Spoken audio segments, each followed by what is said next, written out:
Now we're going to lighten up a little bit. We're going to go back to advertising, and we're going to go on a little bullshit hunt. A little bullshit hunt. Going to look at some advertising lingo, especially food advertising. You know the people. Fresh, natural, hearty, old-fashioned, homemade goodness in a can.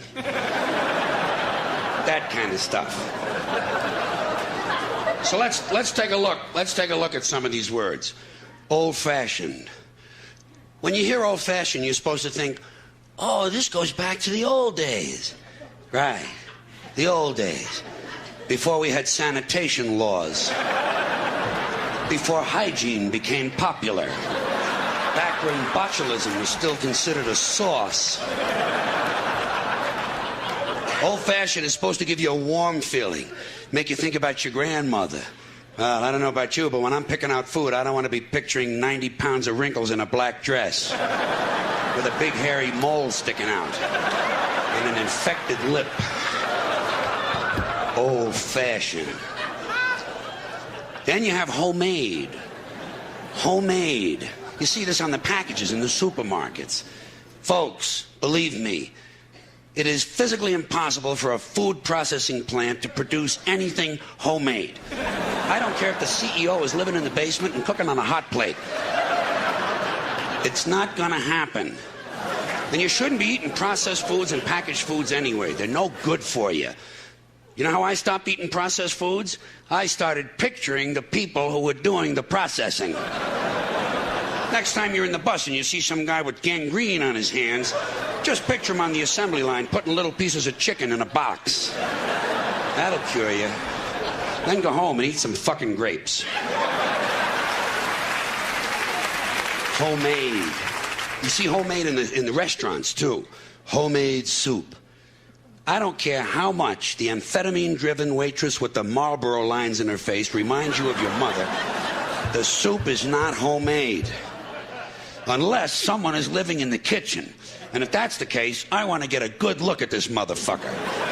I want to check this guy for lesions, carbuncles, impetigo, pink eye, and ringworm. And head lice. Then you have home style. Home style. When the advertising imbeciles realize that homemade sounds too full of shit, they go to home style.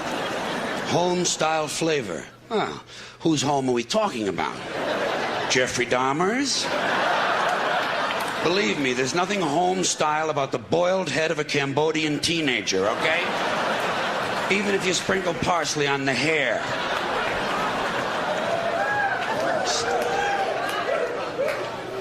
And anytime they add the word style to another word, someone is pulling your prick. Old style goodness. What does that mean? Nothing. It means nothing. New York style deli. It means it's not located in New York.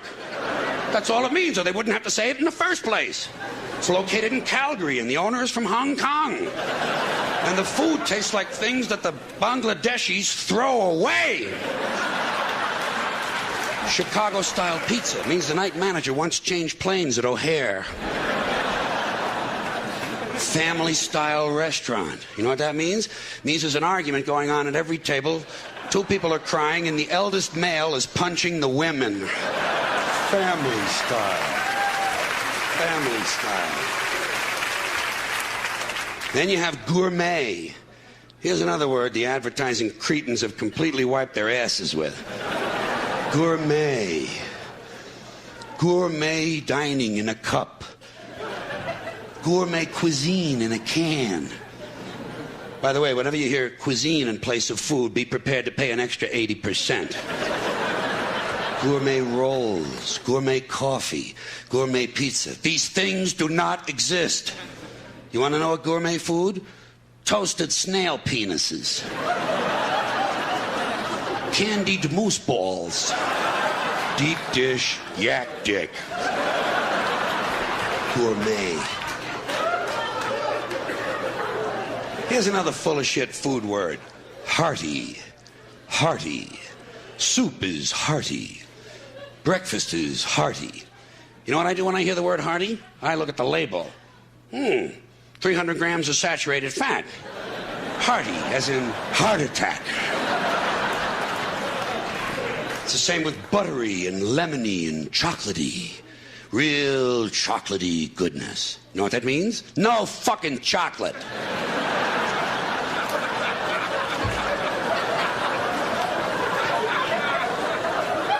And beware when they add the word flavored to another word.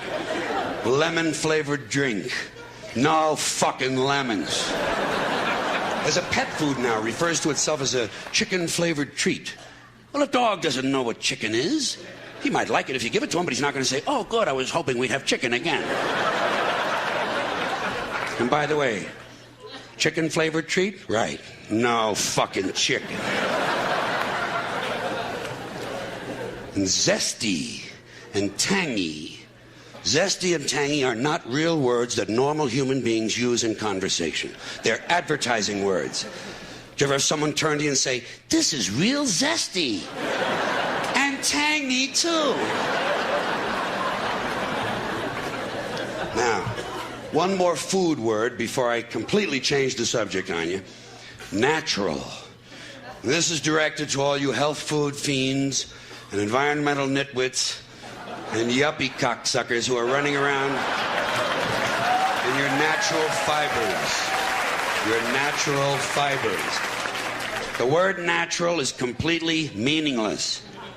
Everything is natural. Nature includes everything. It's not just trees and flowers. It's everything. A chemical company's toxic waste is completely natural. It's part of nature. We're all part of nature. Everything is natural. Dog shit is natural. It's just not real good food.